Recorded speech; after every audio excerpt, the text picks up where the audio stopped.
अस्सलामुअलैकुम वरहमतुल्लाहि वबरकातुहू। This is Syed Mudassir students और आप देख रहे हैं मेरा यूट्यूब चैनल रियाजी ऑनलाइन। उम्मीद करता हूं कि आप सब खैर वाफियत से होंगे। जैसा कि आप जानते हैं हमारी क्लास 9th की मैथमेटिक्स की न्यू बुक पे लेक्चर सीरीज़ स्टार्ट हैं। तो हमने ऑलरेडी डियर स्टूडेंट्स काफ़ी लेक्चर्स अपलोड कर चुका हूँ। मैं चैप्टर नंबर 1 के भी मैंने अपलोड कर दिए हैं, चैप्टर नंबर 12 के भी अपलोड कर दिए। जिस तरह मुझे स्टूडेंट्स की डिमांड आती है, कमेंट्स में मुझे बताते हैं, मैं उस तरह लेक्चर्स को अपलोड कर देता हूँ। तो इस वीडियो लेक्चर में डियर फ्रेंड्स हम डिस्कस करेंगे यूनिट नंबर 13 की एक्सरसाइज नंबर 13.1 को। और इस 13.1 में हम क्वेश्चन नंबर 1 को भी देखेंगे एंड क्वेश्चन नंबर 2 को भी देखेंगे। तो डियर स्टूडेंट्स मेक श्योर कर लें कि अगर आपने अभी तक चैनल को सब्सक्राइब नहीं किया तो आप लाजमी चैनल को सब्सक्राइब कर लें और बेल आइकन भी प्रेस कर दें ताकि हर वीडियोस जब भी आप आएँ आप उसको देख सकें। और अगर वीडियो आपको अच्छी लगेगी इसको लाजमी लाइक भी कीजिएगा और कमेंट भी कीजिएगा। तो आइए डियर स्टूडेंट्स बगैर टाइम को वेस्ट किए हुए हम इसको स्टार्ट करते हैं। क्वेश्चन नंबर 1 में हमसे रिक्वायरमेंट क्या की जा रही है?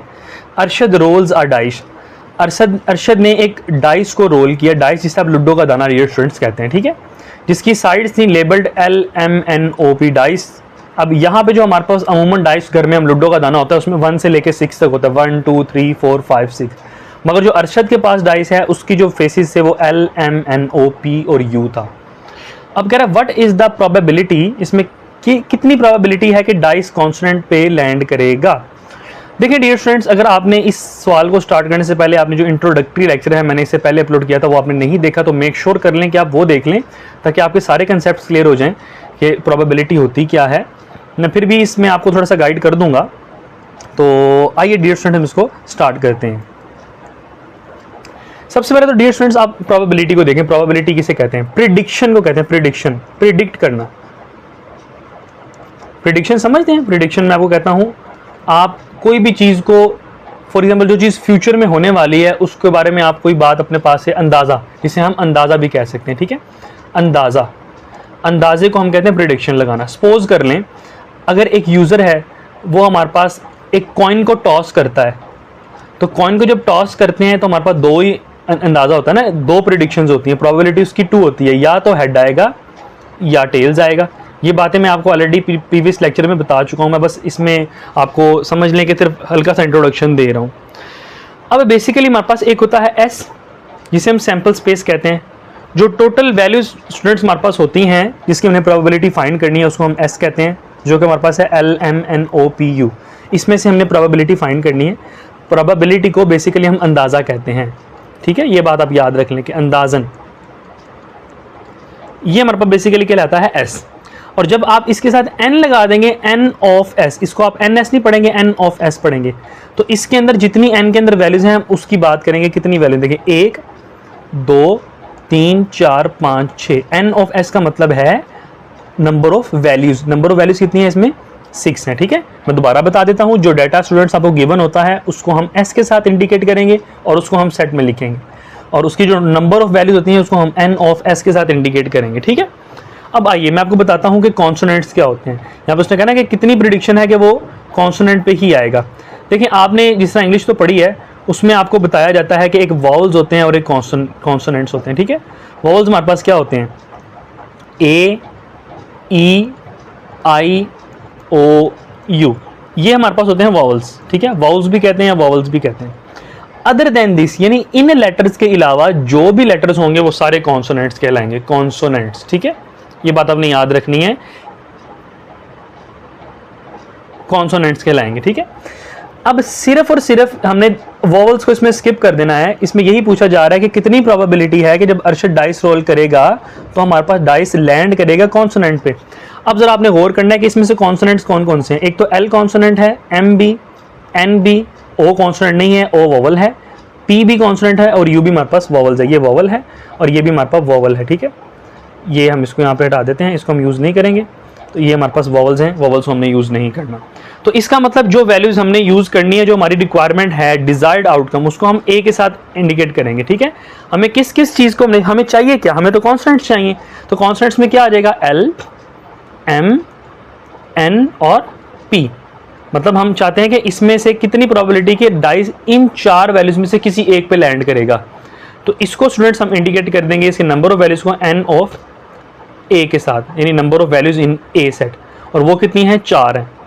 तो यहाँ पे स्टूडेंट्स प्रोबेबिलिटी फाइंड करने का फार्मूला होता है P ऑफ A लगा लें आप, और वो हमारे पास होगा बेसिकली N ऑफ A, यानी जितनी हमारी डिजायर्ड आउटकम्स हैं जो हमने यूज़ करनी, जो हमें रिक्वायरमेंट्स है, उसको आप डिवाइड करवा दें N ऑफ S पे, यानी टोटल सैंपल स्पेस पे। मैं आपको सारा लेक्चर के इंट्रोडक्शन में बता चुका हूँ। अब N ऑफ A हमारी रिक्वायरमेंट क्या है कि हमने 4 को यूज़ करना है, सिर्फ 4 हमने यूज़ करने हैं, ठीक है। और टोटल हमारे पास कितने हैं 6, तो इसका मतलब आप 2 2s are 4 और 2 3s are 6, ये बन जाएगा 2/3 प्रोबेबिलिटी है, 2/3। अब 2/3 का मतलब क्या है? 2/3 का मतलब ये है कि अगर आप 3 टाइम्स रोल करते हैं डाइस को, उसमें से 2 टाइम्स आपकी प्रोबेबिलिटी है, अंदाजा है कि आपका L M N या P इसमें से कोई लेटर आएगा। यही बेसिकली डियर स्टूडेंट्स प्रोबेबिलिटी होती है। तो ये डियर स्टूडेंट्स इसका आंसर आ गया था। आइए हम क्वेश्चन नंबर 2 को स्टार्ट करते हैं। अब क्वेश्चन नंबर 2 में हमसे क्या रिक्वायरमेंट की जा रही है? Shazia throws a pair of fair dice, Shazia ने एक डाइस को थ्रो किया, what will be the probability of getting, अब इसकी कितनी probability of getting sum of dots is at least 4, कि जो हमारे पास डाइस आए हैं, 2 डाइस उसने फेंके हैं ना, एक डाइस पेयर ऑफ डाइस लिखा हुआ है, ठीक है। अब एक डाइस का फॉर एग्जांपल 1 आया है और एक का 5 आया है, तो 1 + 5 टोटल कितना हो जाएगा 6, वो यानी 4 से बड़ा है। हमने प्रोबेबिलिटी फाइंड करनी है कि डाइस का क्या प्रोबेबिलिटी है कि आपका सम जो है डॉट्स का एटलीस्ट 4, कम से कम 4 है, ठीक है डियर स्टूडेंट्स। आगे पार्ट नंबर 2 भी है, 3 भी है और 4 भी है। आइए हम इसको स्टार्ट करते हैं। तो देखिए स्टूडेंट्स, इसका सॉल्यूशन हम देखते हैं। अब शाजिया ने एक डाइस का पेयर थ्रो किया, ठीक है। मैं यहाँ पे एक डाइस सपोज करने बना देता हूँ, ठीक है। अब एक डाइस है जिसके ऊपर 1 है, शाजिया ने थ्रो किया और एक बार उसको 3 मिल गया, ठीक है। अब सपोज करें कि शाजिया ने थ्रो किया, पहली बार उसको यानी फर्स्ट टाइम उसने थ्रो किया, उसको 1 मिला और 3 मिला। सेकेंड टाइम उसने थ्रो किया, उसको मिला 1 और फिर उसको मिल गया 7, 5 मिल गया, ठीक है, या 4 मिल गया। तो उसने यही कहा है कि पार्ट नंबर 1 में आपने चेक करना है कि सम ऑफ एटलीस्ट 2, यानी 1 और 3 का सम कितना आ रहा है 4, कम से कम 4 किस में होगा। तो देखिए स्टूडेंट, सबसे पहले तो मैंने इसकी सैंपल स्पेस बनाई है। सैंपल स्पेस किस तरीके से बनाई है देखें। सबसे पहली चीज़ मैंने प्रिडिक्ट कर लिया सबसे पहले कि क्या क्या चीज़ें आ सकती हैं। देखें, शाजिया जब डाइस को रोल करेगी तो 1 1 भी आ सकता है, 1 2 भी आ सकता है, 1 3, जो पॉसिबल आउटकम्स हैं वो मैंने सारी लिख ली हैं, ठीक है। 1 4 1 के साथ जो भी आ सकता है मैंने लिख लिया। उसके बाद फिर 2 के साथ जो आ सकता है मैंने यहाँ तक सारा लिख लिया, यहाँ तक लिख लिया, फिर मैंने यहाँ तक लिख लिया। इस तरह 4 के साथ जो आ सकता है, 5 के साथ आ सकता है और 6 के साथ आ सकता है, मैंने सारा कुछ लिख लिया है। जो हमारा बारी बारी आ सकता है मैंने इसकी पॉसिबल आउटकम्स ऑलरेडी लिख के रख लिए हैं ताकि हमारा टाइम वेस्ट ना हो, ठीक है। तो पार्ट नंबर 1 में डियर स्टूडेंट्स हमसे क्या रिक्वायरमेंट की जा रही है? पार्ट नंबर 1 में हमसे कहा जा रहा है कि सम ऑफ, देखिए ना, सम ऑफ डॉट्स इज एटलीस्ट 4, यानी इनमें से सम एटलीस्ट 4 हो। सम ऑफ डॉट्स एटलीस्ट 4, उसकी प्रोबेबिलिटी फाइंड करनी है कि डाइस का सम कम से कम 4 हो, ठीक है डियर स्टूडेंट्स। तो आए इसको हम स्टार्ट करते हैं। तो देखिए डियर स्टूडेंट्स, मैंने ऑलरेडी इसको लिख के रख लिया है कि अब हमारे पास कौन कौन सी पॉसिबल आउटकम्स इस तरह हो सकती हैं कि जिनका एटलीस्ट सम 4 आए। अब ऊपर ज़रा गौर करें आप, मैंने यहाँ पे बनाया, देखें ये सारी पॉसिबल आउटकम्स थी जो आ सकती हैं। अब ये 1 और 1 है ना, इसका सम 4 तो नहीं हो सकता ना। उसने ये तो पूछा कि 4 किसका होगा, 1 और 2 का भी 4 नहीं हो सकता, 1 और 3 का देखें 4 हो सकता है, और एटलीस्ट 4 का मतलब है कि 4 से बड़े भी इसमें ही आएंगे। 4 से ऊपर 5 भी हो सकता है, देखो ये 5 भी हो सकता है, 6 भी हो सकता है, 7 भी आ सकता है। तो ये देखें 2 और 1 3 तो नहीं आएगा इसमें, 3 और 1 4 बाकी सारे इसमें आ जाएंगे, ठीक है। तो इसमें हमारे पास कौन कौन सी चीज़ें हो सकती हैं, मैंने सारे स्टूडेंट्स उसके पॉसिबल आउटकम्स लिख के रख लिए हुए हैं। तो अगर हम स्टूडेंट्स इनको कैलकुलेट करें तो मैंने आपको वही चीज़ें पहले बताई थी ना कि n ऑफ s जो टोटल स्पेस होगी हमने इसको यूज़ करना है वो कितनी है, जो टोटल नंबर ऑफ वैल्यूज़ हैं वो कितनी है, और उसमें से एट अ टाइम हमने यूज़ करनी है वो कितनी है, ठीक है डियर स्टूडेंट्स। तो अगर हम बात करें n ऑफ s के ऊपर, यहाँ पे अगर हम गौर करें, यहाँ पे हमारे पास n ऑफ s कितना है, टोटल हमारे पास कितने हैं, देखें ना, एक रो में 1 2 3 4 5 एंड 6 और टोटल 6 रोज हैं, 1 2 3 4 5 एंड 6। इसका मतलब n of s total sample space हमारे पास 36 है, 36 पॉसिबल आउटकम्स इसके हैं, और हमने इसमें से टोटल यूज़ करने हैं। n ऑफ a हम इसमें से देखते हैं, number of a, n of a वो हमारे पास कितना है, वो हमारे पास 1 2 3 4 5 6 7 8 9 अप टू, ये हमारे पास टोटल डियर स्टूडेंट्स 33 हैं, ठीक है। अब हमने इसमें से प्रोबेबिलिटी फाइंड करनी है डियर स्टूडेंट्स। तो प्रोबेबिलिटी फाइंड करने के लिए फार्मूला डियर स्टूडेंट्स वही रहेगा, P of A equals to N of A divided by N of S। तो वैल्यूज इसमें डियर स्टूडेंट्स पुट कर दें आप। अब N ऑफ A हमारे पास कितना है, N of A number of values in A जो हमने यूज करनी है, जो हमें रिक्वायरमेंट है, वो हमारे पास है 33, और जो टोटल नंबर ऑफ वैल्यूज हैं वो कितनी है, वो है 36। तो जब आप इनको स्टूडेंट्स करेंगे ये बनेगा 11/12। यानी अगर आप 12 टाइम्स उस डाइस को रोल करते हैं, उसमें से 11 टाइम्स प्रोबेबिलिटी यही है कि उनका सम जो है वो 4 से ज़्यादा आएगा। ये डियर स्टूडेंट्स पार्ट नंबर 1 का आंसर आ चुका हुआ है। तो आइए इसके पार्ट नंबर 2 की जानिब मूव करते हैं। जी तो डियर स्टूडेंट्स पार्ट नंबर 2 हमसे कह रहा है product of both dots is between 5 to 10। जी, product of both dots is between 5 to 10। देखें डियर स्टूडेंट्स, हम सबसे पहले तो इसकी रिक्वायरमेंट को समझते हैं कि लाइक देखें मेरे पास एक डाइस है, उस पे उसके फेस पे 2 है, और एक डाइस है मेरे पास जिसके फेस पे 3 है। तो इसमें 2 को जब आप मल्टीप्लाई करवाएंगे 3 के साथ तो आंसर हमारे पास कितना आएगा, 6। इसका मतलब ये 6 वैल्यू 5 और 10 के बिटवीन लाई कर रही है। हाँ जी, अगर मैं सपोज कर लूँ कि मेरे पास एक डाइस है, उसके ऊपर 3 आया है और एक डाइस पे 4 आ गया है, तो उसकी वैल्यू देखें ना, 3 मल्टीप्लाई बाय 4 वो कितनी आएगी, 12, जो कि इसके बिटवीन लाई नहीं कर रही है। तो हमने वही वैल्यू देखनी है कि 2 डाइस को मल्टीप्लाई करवाएं तो उसका जो आंसर आए वो 5 और 10 के बिटवीन आए। तो वो कौन कौन से हमारे पास फेसेस होंगे, तो लेट्स सपोज कर लें कि मैं उसको B कह लेता हूँ, ठीक है। जो पॉसिबल आउटकम्स हमें रिक्वायरमेंट है उसको लिख लेता हूँ। सबसे पहले तो हमारे पास 1 और 5 डियर स्टूडेंट्स हो जाएगा, ठीक है। उसके बाद हमारे पास हो जाएगा 1 और 6 हो जाएगा, इनको मल्टीप्लाई कराए ना उसके बिटवीन ही आता है। फिर 2 और 3 हो जाएगा, ऊपर मैंने डाटा सैंपल लिखा हुआ है, टोटल सैंपल स्पेस आप वहाँ से देख लीजिएगा इसको। फिर 2 और 4 हो सकता है, 2 और 5 हो सकता है। यानी ये नंबर सारे नंबर इस तरह के हैं कि जिनको मल्टीप्लाई कराएं 5 और 10 के बिटवीन नंबर आएगा हमारे पास। उसके बाद देन स्टूडेंट्स 3 और 2 हो सकता है, देन हमारे पास 3 हो सकता है,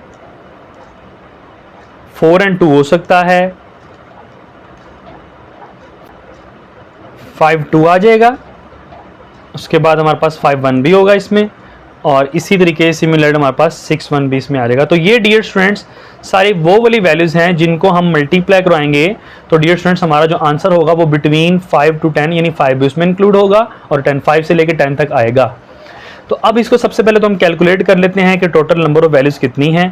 टोटल नंबर ऑफ वैल्यूज़ हैं 1 2 3 4 5 6 7 8 9 10 11। Total number of values dear students हमारे पास 11 है, और n of s total number of sample space हमारे पास कितनी है, वो 36 है। तो इसकी प्रोबेबिलिटी आप फाइंड कर लें। तो यहाँ पे अगर आपने b लेट किया हुआ तो प्रोबेबिलिटी ऑफ b आएगी, ठीक है, इस तरीके से आएगा।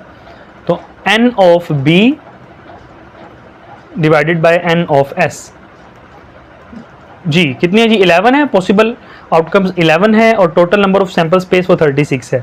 तो ये कटिंग फर्दर डियर स्टूडेंट्स नहीं हो रही। तो ये आपके पास डियर स्टूडेंट्स आपका पार्ट नंबर 2 का भी आंसर आ चुका है। तो आइए इसके हम पार्ट नंबर 3 की जानिब मूव करते हैं। जी तो डियर स्टूडेंट्स हमारे पास पार्ट नंबर 3 है कि प्रोबेबिलिटी फाइंड करनी है आपने उन 2 डाइसेस की कि अगर उनमें हम डिफरेंस लें तो हमारे पास वो इक्वल है 4 के। डिफरेंस क्या होगा, देखें डियर स्टूडेंट्स, सपोज कर लें कि मैंने पहले डाइस पे 1 आया और दूसरे डाइस पे मेरे पास आ गया 5, ठीक है। तो अब 1 और 5 का डिफरेंस जब हम करेंगे, यानी 5 में से 1 माइनस करेंगे तो आंसर हमारे पास 4 आएगा ना। तो यही चीज़ आपसे रिक्वायरमेंट की जा रही है कि आपने वही फाइंड करना है कि उसका डिफरेंस फाइंड करें, वो कौन कौन से डाइस फेसिस होंगे कि डिफरेंस हम फाइंड करें तो हमारे पास आंसर 4 आ जाए। तो इसको हम लेट्स सपोज कर लें कि C कह लेते हैं। तो हमारे पास इसमें कौन कौन सी वैल्यूज आ सकती हैं, एक तो हमारे पास 1 और 5 आ जाएगा, एक हमारे पास डियर स्टूडेंट्स 2 और 6 आ जाएगा। देखें 6 में से 2 माइनस करूंगा वो भी 4 आएगा।